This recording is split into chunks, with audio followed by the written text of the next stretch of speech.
Hey guys, Doc Pattison here with a wrap-up of week 31 in our Core 52 on the theme of the two great commandments.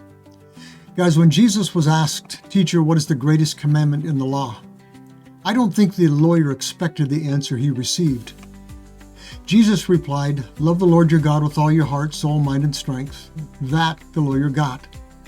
Then, before anyone could respond, Jesus added, "And the second is like it. Love your neighbor as yourself," which was unexpected, I suspect. And then came the genuinely astounding statement, "All the law and the prophets hang on these two commandments." 613 commandments summed up in two.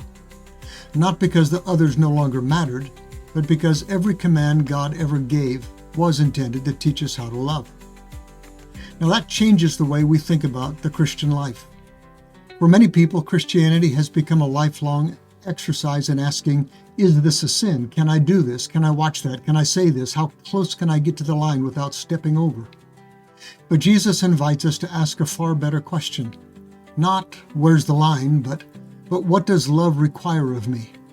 Love is not simply one command among many. It is the heartbeat beneath them all. And that means spiritual maturity isn't measured simply by how much Bible we know. It isn't measured by how many church services we attend or how many verses we've memorized. Now, those things do matter. But the New Testament keeps pointing us somewhere deeper. The real question is this: am I becoming a more loving person? Am I becoming more patient, more forgiving, more generous, more compassionate? Essentially, more like Jesus. Because the goal of discipleship isn't simply to know what Jesus taught. It's to become the kind of person Jesus was. One of my favorite ways to summarize this lesson is to use three short statements. Love God, love people, use things. Never change the order. Our world has almost completely flipped that upside down. We love things, so we use people and we use God.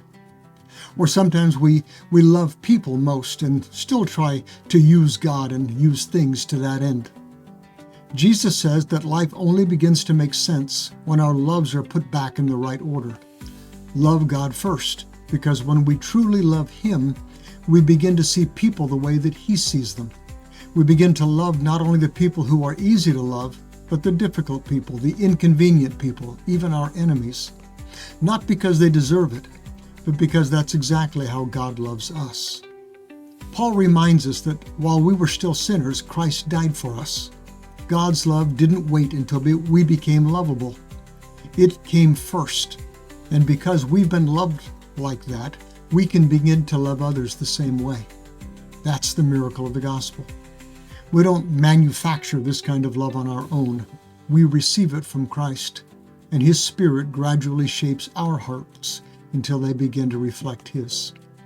So let me leave you with one simple challenge this week.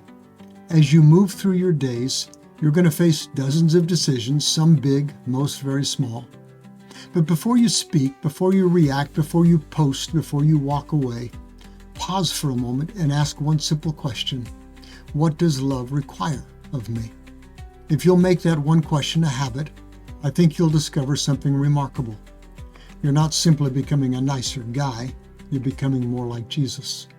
Because on the cross, we see perfect love for the Father through perfect obedience, and perfect love for us through complete sacrifice.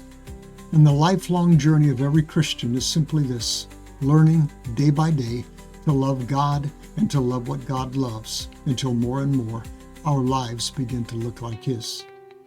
Guys, see you next week.